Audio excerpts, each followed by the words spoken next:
안녕하세요. 스카이프리즘 김하늘 변호사를 통해 보는 생활법률 시간입니다. 저는 이 프로를 진행을 맡은 유정아입니다.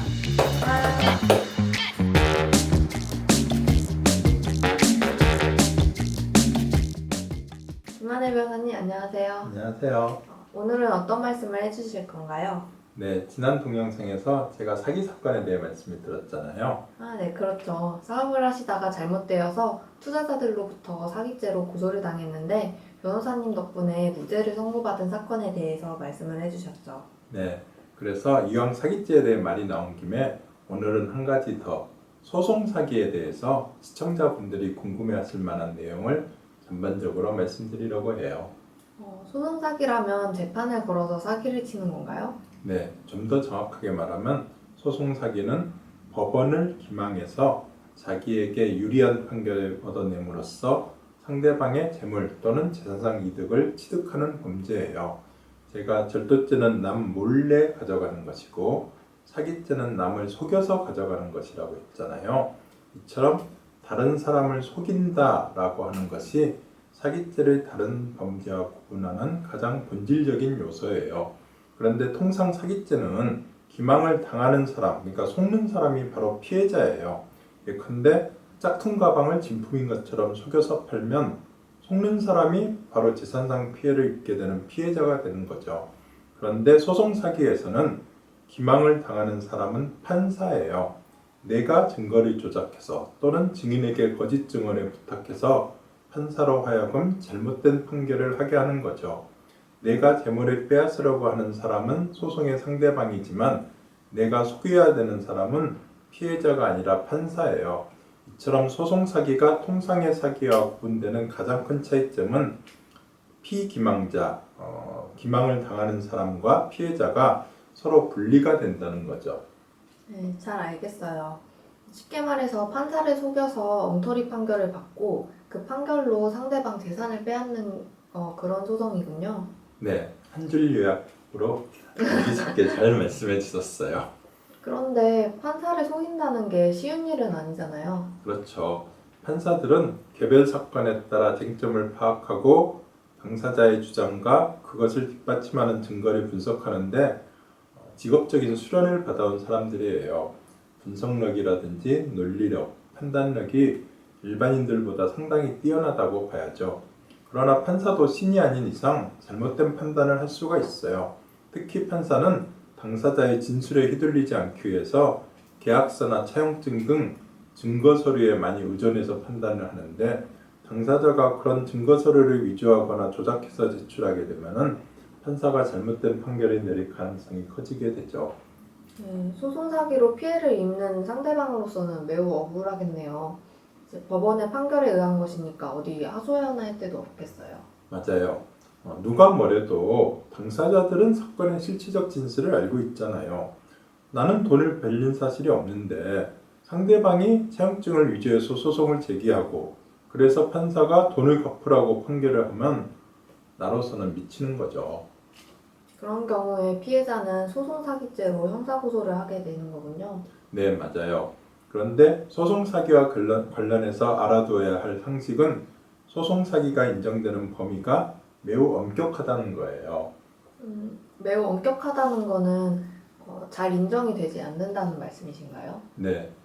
일단 쉽게 생각할 수 있는 거는 소송 사기가 인정되려면은 법원의 판결이 잘못되었다는 사실을 증명해야 돼요. 그것이 쉬운 일이겠어요? 아무래도 그렇겠네요. 그런데 꼭 잘못된 판결을 받아야 소송 사기가 되는 건가요? 거짓 주장을 하면서 소송을 제기한 행위 자체가 처벌받아야 되는 거 아닌가 싶어서요. 아주 중요한 말씀을 해주셨어요. 지금 말씀하신 것이 법률 용어로 미수라고 해요. 자기가 의도했던 결과에 이르지 못했다는 말이죠. 예를 들어서 상대방을 죽이려고 총을 쐈는데 의도한 대로 상대방이 맞아서 죽었다. 그러면은 살인죄의 기수가 되는 것이고 겨냥이 빗나가서 맞지 않았다. 그러면은 내가 의도한 결과, 살인이라는 결과에는 이르지 못했기 때문에 살인죄의 미수가 되는 거예요. 그러니까 변호사님 말씀은 일단 거짓 주장을 하면서 소송을 제기한 이상 설령 판사를 속이지 못해서 재판에서 이기지 못하더라도 소송사기 미수죄로 처벌은 받게 된다는 거네요. 네, 맞아요. 실제로 형사고소가 이루어지는 대부분의 소송사기죄는 기수가 아니라 미수인 경우가 많아요. 왜냐하면 소송사기죄가 기수에 이르렀다는 말은 법원이 잘못된 판결을 선고해서 재산을 빼앗겼다는 말인데, 그러면 그 전제사실로 법원의 판결이 잘못되었다는 사실을 고소한 사람이 증명해야 하거든요. 근데 그것을 인정받기는 정말 어렵죠. 그렇군요. 그러니까 실제로 잘못된 판결을 받고 피해를 입은 경우에는 법원 판결이 잘못됐다는 사실을 증명할 수가 없으니까 소송사기로 고소하기가 어렵고 대부분의 경우에는 소송사기 미수죄로 형사고소를 제기하게 된다는 말이네요. 네, 맞아요. 그래서 소송사기로 고소를 제기하는 분들은 대부분 소송에서는 이겼지만 상대방이 허위소송을 제기한 그 자체로 피해를 입었다고 주장하시면서 상대방을 소송사기 미수죄로 처벌해 달라고 고소를 제기하는 거죠. 민사소송은 한번 제기되면 판결을 선고받을 때까지 시간도 오래 걸리고 변호사 선임 비용도 들어가고 정신적으로나 물질적으로 스트레스가 장난이 아니잖아요. 그렇죠.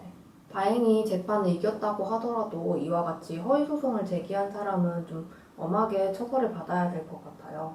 네, 그렇죠. 근데 그게 또 간단한 문제가 아니에요. 이렇게 한번 생각을 해보세요. 진행자분이 다른 사람에게 돈을 빌려주었는데 그 사람이 돈을 갚지 않아서 진행자분이 법원에 소송을 제기했어요.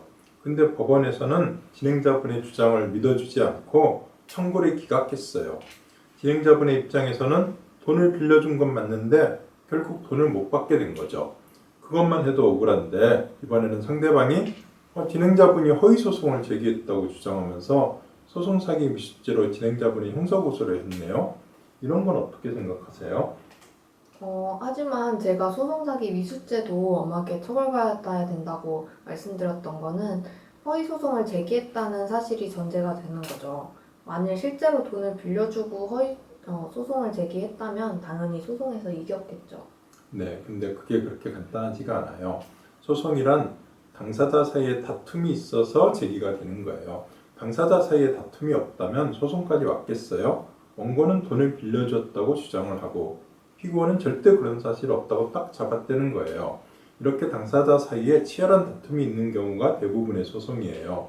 그러면 판사가 재판을 해야 되는데 판사가 돈을 빌려줄 때 그 자리에 있었어요? 기본적으로 판사는 실체적 진실을 알지 못해요. 그래서 증거 재판을 하는 거예요. 돈을 빌려줬다. 차용증을 작성했을 것이 아니냐. 차용증을 내봐라. 이렇게 말을 하는 거죠. 서로가 믿는 사이라서 차용증을 받지 않았다고? 그러면 은행 입금 내역이라도 있을 거 아니냐. 입금 내역이라도 내봐라. 만나서 현금으로 줬다고? 그러면 그 자리에 같이 있었던 사람이 누구냐? 그 사람을 증인으로 신청해라. 단둘이 만나서 주었다고?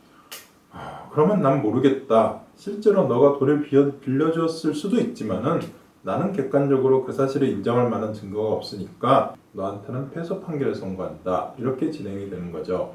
이것이 민사재판에서 말하는 증거재판주의예요. 판사를 설득할 수 있는 증거를 제출하는 사람이 소송에서 이기는 거죠. 그런데 실체적 진실은 다를 수도 있잖아요. 실제로 우리가 서로 돈을 빌려줄 때 반드시 차용증을 작성하는 것은 아니잖아요. 그냥 상대방을 믿고 빌려주는 경우도 많죠. 근데 증거가 없다고 해서 소송은 소송대로 지고 나아가 소송사기 미수죄로 형사처벌까지 받아야 한다면 당사자로서는 너무 억울한 경우가 생길 수가 있는 거죠. 법원의 판결이 당연히 실체적인 진실대로 선고되는 게 아니라는 점이 문제가 되는 거네요. 어려운데요. 네, 그렇죠. 사람들이 모이면 분쟁이 있을 수밖에 없어요. 그 분쟁을 해결하는 가장 합리적인 방법으로 고안된 것이 재판제도고요. 재판이 생기기 전에는 힘센 놈이 모든 것을 가져갔겠죠. 강한 것이 정의였던 거죠. 중세시대만 해도 당사자들끼리 결투를 해가지고 정의를 가렸잖아요. 지금 보면 참으로 어이가 없는 거죠. 칼싸움을 잘하는 것이 어떻게 정의가 되겠어요. 그래서 민주주의 사회에서는 개인이 스스로 권리를 부지하는 이른바 사적 부재를 배제하고 모든 국민은 다툼이 있으면 억울한 일이 있으면 법원에 소송을 제기해서 법원의 판결을 통해서 권리 구제를 받을 수 있도록 재판제도를 두고 있어요. 근데 당사자가 다툼이 있어가지고 권리구제를 받겠다고 소송을 제기했는데 재판에서 졌으니까 너는 소송사기 미수죄다. 이거는 민사재판제도의 본질과 맞지 않는 거예요.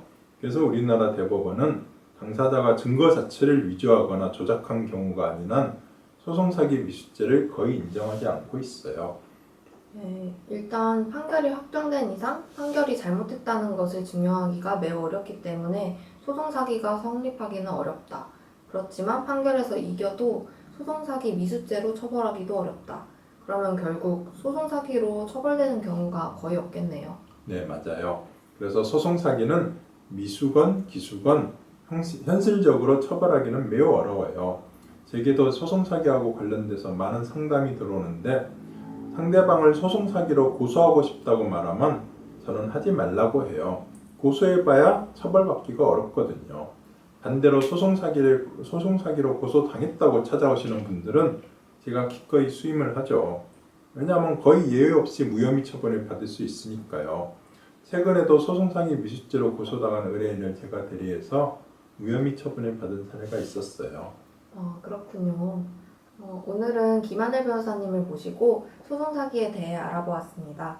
변호사님 말씀을 들어보니 소송사기로 인해서 실제로 형사처벌을 받기는 거의 없다는 걸로 알면 될 것 같아요. 이제 일반인들로서는 알아두면 매우 도움이 될 상식 같네요. 변호사님 말씀 감사합니다. 감사합니다.